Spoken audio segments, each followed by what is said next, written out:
ناظرین، میں ہوں امتیاز عالم بدلوگی نشریات میں اپنے پروگرام انگیخت کے ساتھ 29 تاریخ کو جنرل باجوہ فوج سے ریٹائر ہو گئے ہیں اور ان کی جگہ آ، جنرل آصف منیر نے چارج سنبھال لیا. اب پاکستان آرمی کے chief of army staff general Asif Munir ہیں.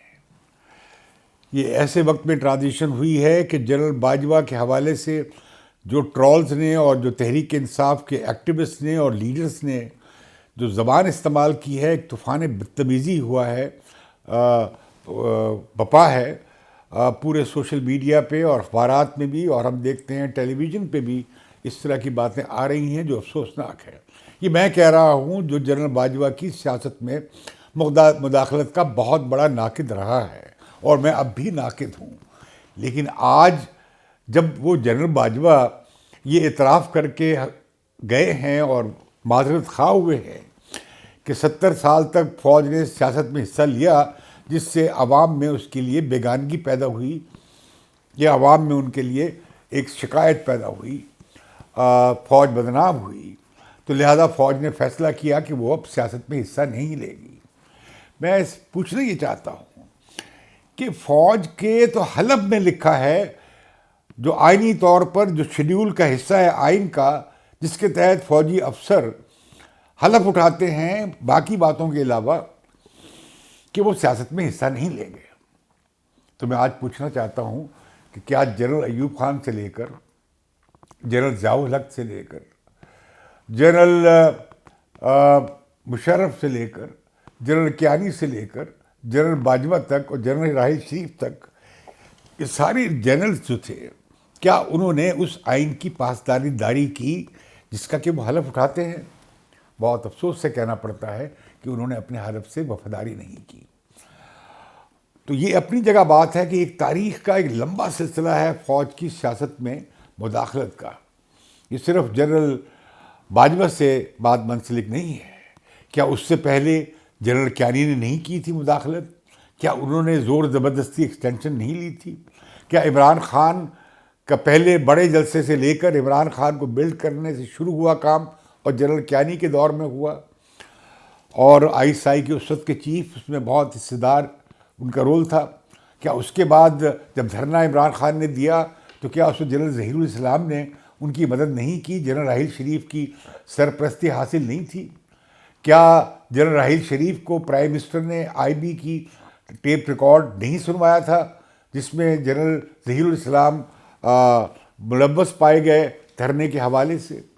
کیا ہم نے نہیں دیکھا کہ کس طرح فیض آباد میں تحریک لبیک کے پاکستان کے دھرنے کو میں فیض حمید گئے اور ان کے سائن ہمیں نظر آتے ہیں اس معاہدے میں جو کیا گیا؟ ہمیں سب نظر آتا ہے. ہمیں سب نظر آتا ہے کہ کس طرح بعد ازاں جب نواز شریف کے خلاف کیس بنے، جب وہ اسکینڈل سامنے آئے، پاناما اسکینڈل سامنے آیا، تو ہم نے دیکھا کہ کس طرح نواز شریف کے خلاف جے آئی ٹی بنی، اور کس طرح وہاں پہ عمران خان کے بقول 2 بریگیڈیئرز نے اس تفتیش کو کسی نتیجے پہ پہنچانے میں بڑا کردار ادا کیا. یہ سب ہم جانتے ہیں. ہم یہ بھی جانتے ہیں کہ کس طرح سپریم کورٹ سے نواز شریف کو ایک اقامہ کے معاملے پہ بے دخل کرایا گیا، سیاست سے انہیں نااہل قرار دے دیا گیا. ہم یہ بھی جانتے ہیں کہ انہیں پارٹی صدارت سے بھی نااہل کر دیا گیا. تو اس سلسلہ چلا. ہم نے یہ بھی دیکھا کس طرح تحریک انصاف بلڈ ہوئی، کس طرح اس میں لوگ شامل کروائے گئے، الیکٹیبلز کو شامل کروایا گیا. عمران خان کو تو بہت سارے ایم این ایس کے بارے میں پتہ نہیں تھا کہ انہیں ٹکٹ ایشو ہو چکے ہیں. یہ سب کام کون کر رہا تھا؟ تو فوج کی جو یہ ملوث سیاست میں ہونے کا کام ہے، یہ تو طویل عرصے سے ہم دیکھتے ہیں. جنرل باجوہ کے سر پہ سہرا یہ بنتا ہے کہ انہوں نے ایک وزیر اعظم کو چلتا کیا، دوسرے کو وزیر اعظم بنوایا، اور پھر اس کی حکومت چلائی. اور اب عمران خان گلہ کر رہے ہیں مبارکباد کا پیغام دیتے ہوئے نئے آرمی چیف کو اور نئے chairman joint chief of staff committee کو کہ یہ جو 8 مہینے میں جو بد اعتمادی بنی ہے، جو عدم اعتماد بنی ہے اور جو ٹرسٹ ٹوٹا ہے، اور یہ نئی قیادت جو ہے اسے دور کرنے کی کوشش کرے گی. مطلب وہ چاہ رہے ہیں کہ جو 8 مہینے پہلے جنرل باجوہ فروری 2022 سے پہلے جس طرح ان کی حکومت کی سرپرستی کرتے تھے اور مدد کرتے تھے اور سیاست میں ان کے سیاسی مخالفین کو پچھاڑنے اور میڈیا کو کنٹرول کرنے اور سارے کاموں میں وہ ملوث تھے، ویسا ہی شاندار ایک صفحہ کیوں نہ برقرار رہا۔ اب وہ گلہ بھی کر رہے ہیں کہ کیا ہوا کہ عمران خان جو تھے ان کو گلہ کر رہے ہیں کہ اگر آپ سازش میں شامل بھی نہیں تھے تو کم از کم آپ میرے خلاف عدم اعتماد کے ووٹ کی جو سازش تھی وہ تو آپ ہونے سے روکتے۔ مطلب وہ کہہ رہے ہیں کہ جو ہنی مون چل رہا تھا ایک صفحے کا وہ چلتا رہتا۔ اب وہ نئی آرمی قیادت پہ دباؤ ڈال رہے ہیں اس کے بعد کہ اداراتی فیصلہ ہو چکا ہے کہ فوج سیاست سے باہر رہے گی، لیکن عمران خان نے پھر کہا ہے کہ آپ جو گزشتہ 8 مہینے میں جو بد اعتمادی ہوئی ہے، جو ٹرسٹ ٹوٹا ہے، اسے دور کرنے کے لیے نئی قیادت قائم کرے گی، کام کرے گی۔ لیکن ساتھ ہی انہوں نے ایک قائد اعظم کی تقریر کا حوالہ دیا ہے کہ قائد اعظم نے کہا فوجی افسروں سے کہ آپ لوگ ریاست کے ملازم ہیں، آپ کو کے لیے جو پالیسی جو ہے وہ سویلین قیادت کے بنانے کا کام ہے، نیشنل پالیسی سویلین لیڈرشپ بناتی ہے، آپ کا فرض ہے اس پر عمل درآمد کرنا اور آپ کا سیاست سے کوئی تعلق نہیں ہونا چاہیے۔ ساتھ ہی جب عمران خان نے اپنے مبارکباد کے پیغام میں یہ کوٹ جو کہ اصغر خان کی کتاب میں ہمیں ملتا ہے جنرل اکبر خان کے ساتھ کے حوالے سے، وہ بھی کوٹ کر رہے ہیں۔ تو ان دونوں باتوں کا مطلب ایک نہیں ہے۔ قائد اعظم کے فرمان کے مطابق پاکستان میں جو آرمی کی قیادت رہی ہے اس نے عمل نہیں کیا۔ اب جب فوج نے، اس سے پہلے بھی ہم دیکھتے ہیں کہ وقفے سے جنرل کیری نے اعلان کیا تھا کہ نہیں بہت نقصان ہوا ہے، اب ہم جنرل مشرف کے لمبے دور کے بعد کہا گیا کہ ہم سیاست میں حصہ نہیں لیں گے۔ جب جنرل ضیاء الحق کا طیارہ حادثے کا شکار ہوا اور الیکشن ہوئے تو ہم نے دیکھا کہ اس وقت بھی IGI بنوائی گئی تھی اور جنرل اسلم بیگ اور اس وقت کے ISI چیف جنرل دورانی اس میں شامل تھے، اور وہ کیس آج تک سپریم کورٹ میں پڑا ہے۔ تو میں سمجھتا ہوں کہ پاکستان کو اسی لیے کہا جاتا رہا ہے کہ پاکستان کو، جیسے کہ کہا ہماری ہسٹورین نے، اسٹیٹ آف مارشل رول، اور دنیا کے جو ٹاپ سوشیولوجسٹ ہیں اور پولیٹیکل سائنٹسٹ کہتے رہے ہیں کہ یہ ایک فوج ہے جس کے پاس ایک ملک ہے، باقی جگہ ملکوں کے پاس فوج ہوتی ہے۔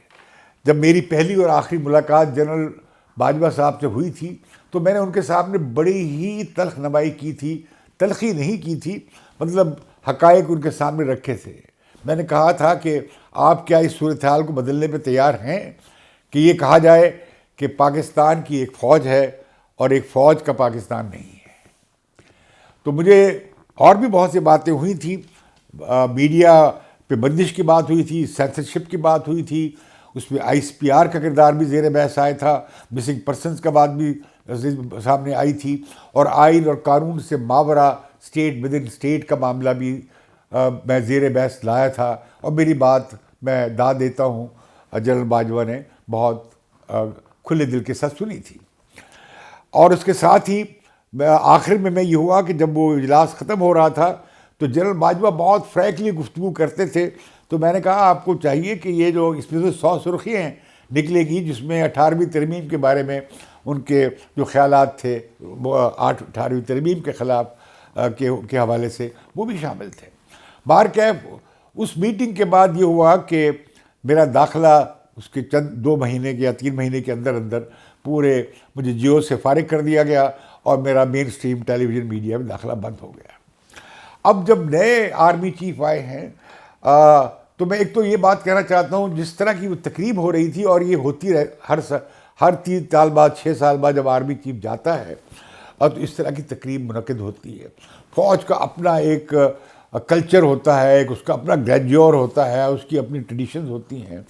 یہ جو سٹک ہے ملاقہ کی بھی، یہ بھی کلونیل ٹریڈیشن کا حصہ ہے جو دی جاتی ہے۔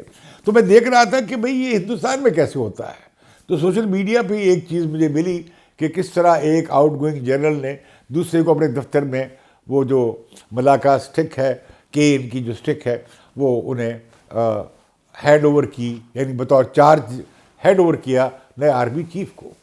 تو میں جب وہ اتنی شاندار اور اتنی جگمگاتی اور اتنی زبردست وہ تقریب ہو رہی تھی، مجھے لگا کہ کتنا بڑا سائیکولوجیکل امپیکٹ پورا میڈیا دکھا رہا تھا اس میں کتنے کروڑ روپے خرچ ہوئے ہوں گے. کیا اس گریجویٹ کی ضرورت ہے؟ میں نے کہیں سوشل میڈیا پہ پڑھا ہے کہ جنرل عاصم منیر نے کہا ہے کہ ایسی تقریبات آئندہ نہیں ہونی چاہیے.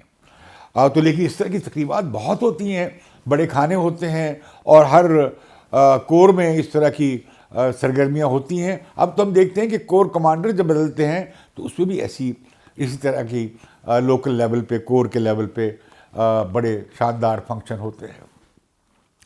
تو میں سوچ رہا تھا کہ جنرل منیر کیا کریں گے. عاصم منیر جو ہیں وہ ایک بڑے پروفیشنل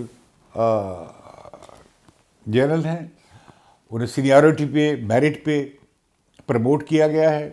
ان کے حوالے سے کچھ زیادہ معلومات نہیں ہیں. ان کے کیریئر کی تفصیلات ہم جانتے ہیں، سارے اخبارات میں آ چکی ہیں، اور وہ غالباً ممتاز حیثیت ہے ان کی کہ انہوں نے 2 انٹیلیجنس سروسز MI اور ISI کی سربراہی بھی کی ہے، اور وہ جانتے ہیں کہ ان دونوں سروسز کے حوالے سے پاکستان میں کیا کچھ ہوتا رہا ہے.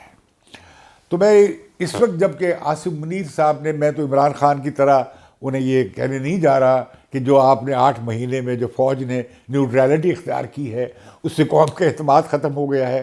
نہیں، اس سے قوم کا اعتماد بڑھے گا اگر فوج اپنے آپ کو واقعی اداراتی طور پہ سیاست سے علیحدہ رکھتی ہے. تو میں جنرل عاصم منیر صاحب سے اداراتی حساب سے دیکھا جائے تو پاکستان ایک نیشنل سیکیورٹی اسٹیٹ ہے. 70 سال سے پاکستان میں یہ وائس ریگل سسٹم جو ہے اتھارٹیرین، یہ بلڈ ہوا ہے. فوج کے ڈانڈے ہر شعبے میں پھیل گئے ہیں، اور فوج براہ راست حکمرانی بھی کرتی رہی ہے اور بالواسطہ حکمرانی بھی کرتی رہی ہے. ابھی جو بحران آیا ہے وہ اس ہائیبرڈ نظام کا ہے جس سے 10-12 سال پہلے سے بنانے کی کوشش کی گئی تھی دونوں سابقہ بڑی پارٹیز کے خلاف، مین اسٹریم پارٹیز کے خلاف. تو عمران خان آ گئے اور وہ جو ہائیبرڈ نظام کا تجربہ ہے ناکام رہا. ہم نے یہ بھی دیکھا کہ ہائیبرڈ نظام کی وارفیئر کے دوران کس طرح صحافیوں کو اسکرین سے غائب کیا گیا، کس طرح لوگوں کو اٹھایا گیا، تشدد کیا گیا. بہت سے صحافیوں کو ملک سے جانا پڑا، اور ایک الیبوریٹ سسٹم جو تھا وہ نافذ ہو گیا سینسرشپ کا.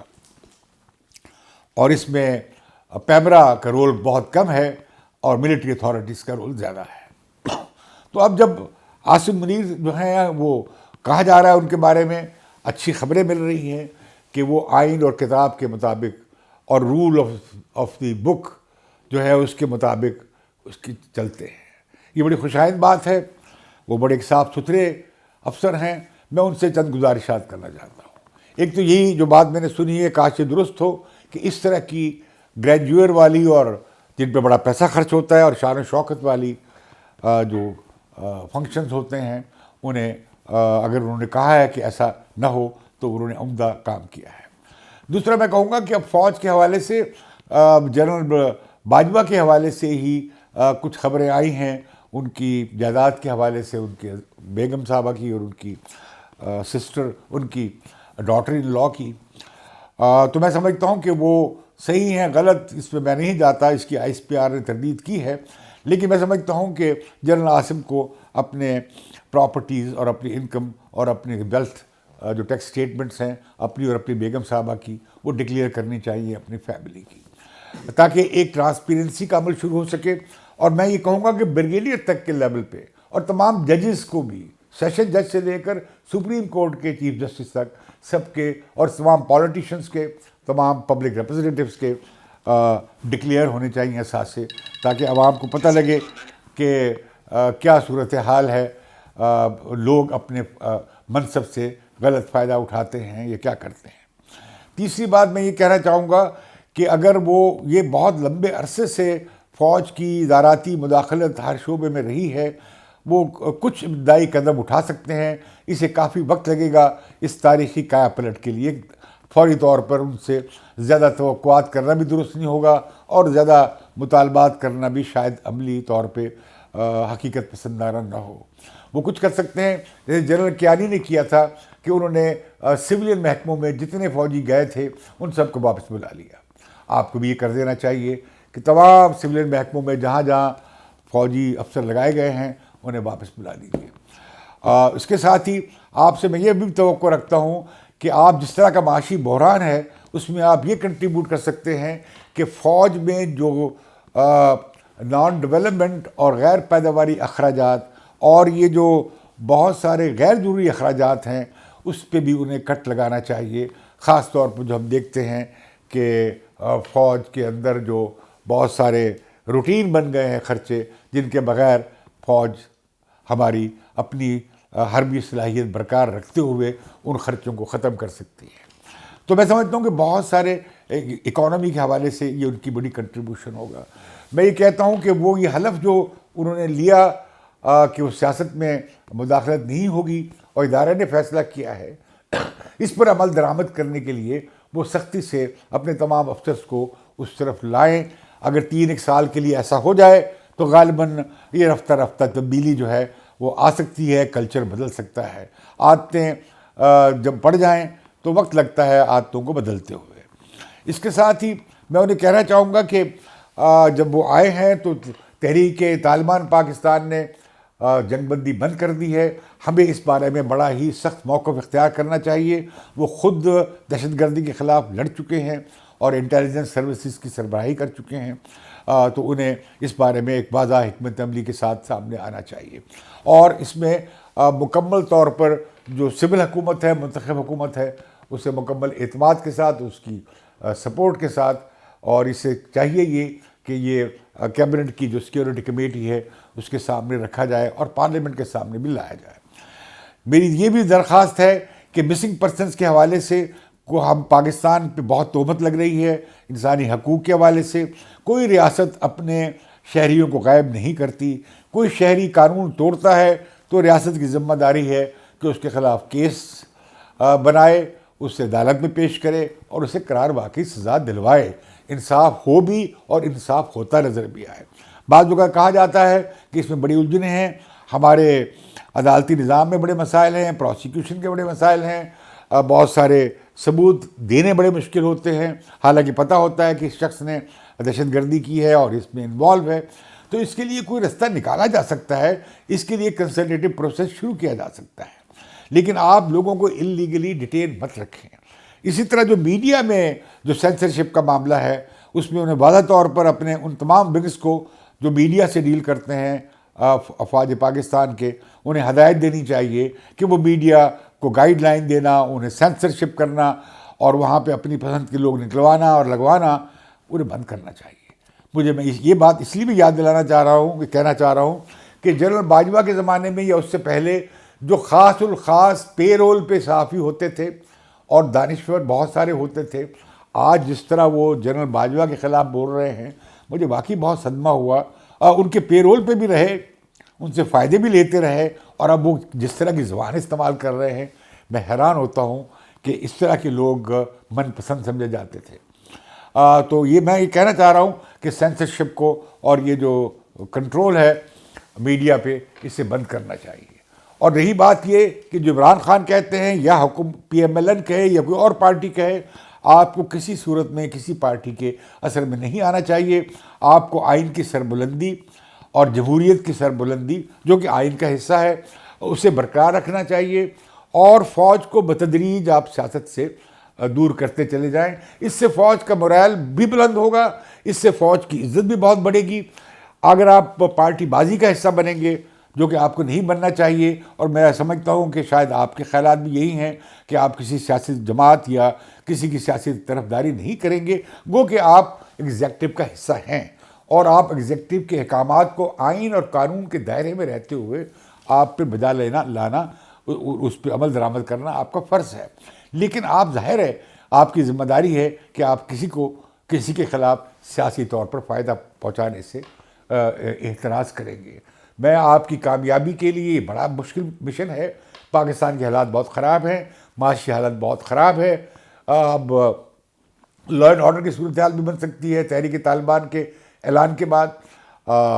تو میں سمجھتا ہوں کہ آپ کو بعض مسائل کا دور رس حل تلاش کرنا چاہیے، جیسے بلوچستان میں کے مسئلے کا کوئی سیاسی حل، جس طرح یہ جو امن کی تحریک چل رہی ہے پختونخوا میں، قبائلی علاقوں میں دہشت گردی کے خلاف اور طالبان کے خلاف، آپ کو اس کی سرپرستی اور مدد کرنی چاہیے، کیونکہ یہ لوگ ولنریبل ہیں، دہشت گرد ان پہ حملے کر رہے ہیں اور ریاست کو ان کی حفاظت کرنی چاہیے. یہ پاکستان کی دھرتی کے اصل سپوت جو امن چاہتے ہیں اور یہاں پہ دہشت گردوں کی مداخلت سرحد پار سے نہیں چاہتے، آپ کو ان کی سرپرستی کرنی چاہیے اور ان کی دل جوئی بھی کرنی چاہیے.